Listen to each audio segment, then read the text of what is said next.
Initiating surprise in 3, 2, 1.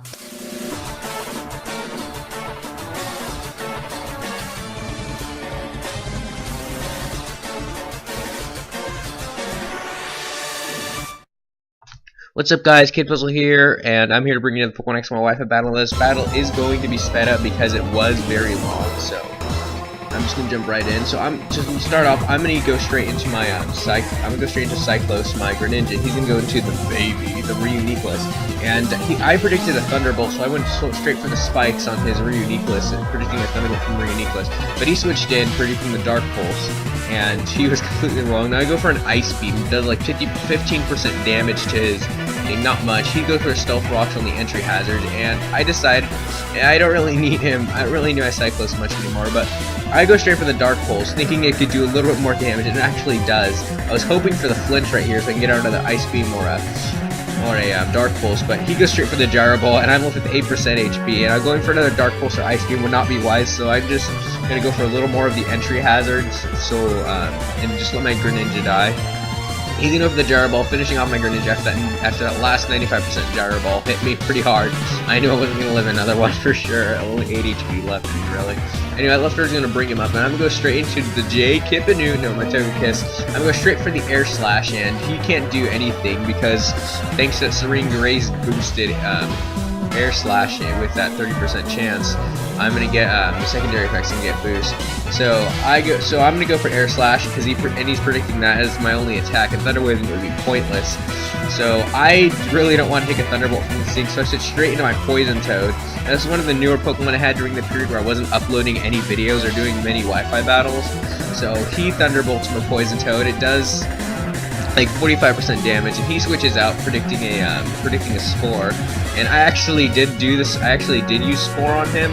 So I'm sporing, but his Snorlax has a Chesto Berry on it, so he's gonna get healed up from that. But now, and my Poison Toad is a Poison Heal Breloom, not the Technician.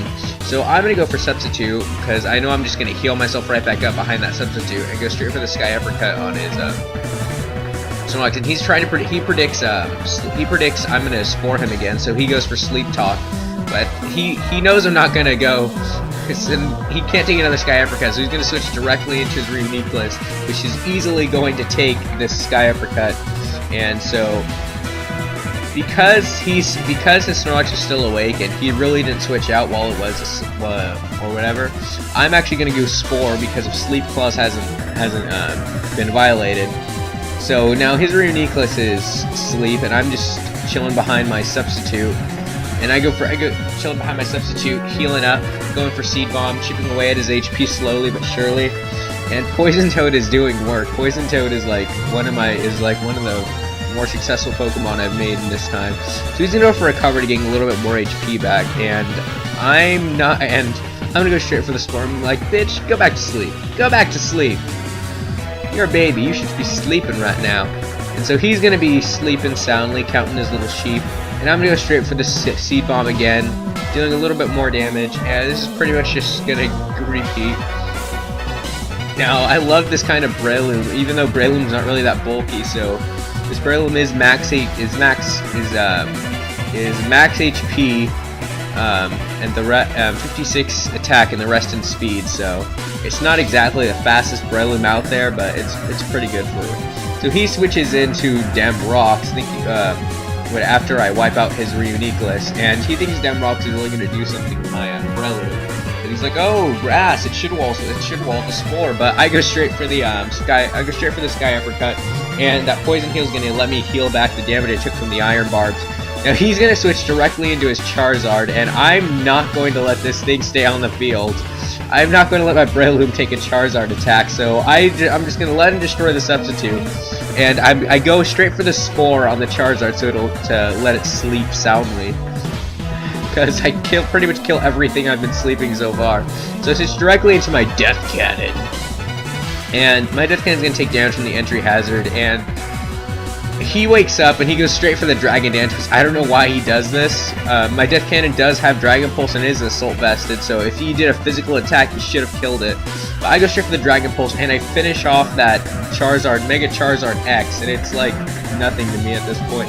He switches into his Blastoise and he's going to go for the Rapid Spin to get those entry hazards off the field. Not going to do much damage, but as rapid spins don't usually do. But I'm just gonna keep going for the Dragon Pulse as it's the most powerful move I have on my Clawitzer right now. And he's gonna go for the Skull, try to get that burn damage off. And I pretty much just like, I know I could take all of the attacks he has to throw at me unless he has like some physical, but he didn't go for it because he's just trying to get burn off. And I'm Assault Vested, so I can pretty much take a Scald like it's not gonna deal much damage to me. So anyway, I'm going to finish it off with a third Dragon Pulse, and he's going to switch directly into his Magnezone. Now, I thought I could take a Thunderbolt and go for the Aura Sphere, but I couldn't, so I'm just going to let my Clawitzer die, because switching out wouldn't have been... I probably could have switched out back into Poison Toad, but anyway, I'm just going to let myself die. I go into Poison Toad. I go into my Poison Toad, and I go straight for the Spore on his Magnezone, and I'm just going to heal up the damage I took from the entry hazard, and then I go straight for the Substitute. Now, I probably could have gone Sky Uppercut, but Sky Uppercut doesn't exactly have 100% accuracy, so if I did miss, it would have been a lost turn, so I decided if he wakes up when I miss a Sky Uppercut, I need to go for a Substitute, so I'm going to put him back to sleep again right after he wakes up. Now, he does have Hidden Power. I think it's Ice. Yeah, it's Hidden Power Ice, I'm pretty sure it is. And, yeah, it's Hidden Power Ice. He goes for Hidden Power Ice, and I go for the Substitute again now that he's asleep, and he's not going to wake up right away this time. So I'm just gonna heal off. I'm just gonna slowly heal up, and I go straight for the Sky Uppercut on him, finishing off his Magnezone right away.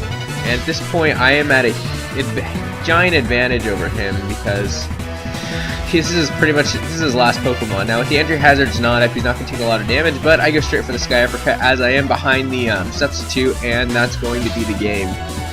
GG Eduardo, you are one of my rivals. Now the MVP of this match was Poison Toad. And I will be doing MVPs in every match, so you'll get to see who I thought was best in the match. Also, I've recently worked on another channel called Pokevolution TV, and there is going to be some content directly posted up over there, like some monotype things and stuff like that. So yeah, I'm Kidpuzzle, and this is Fiction Soup. And subscribe if you liked it. Obviously, don't if you didn't like it or whatever, or you can dislike it if you want. Sayonara.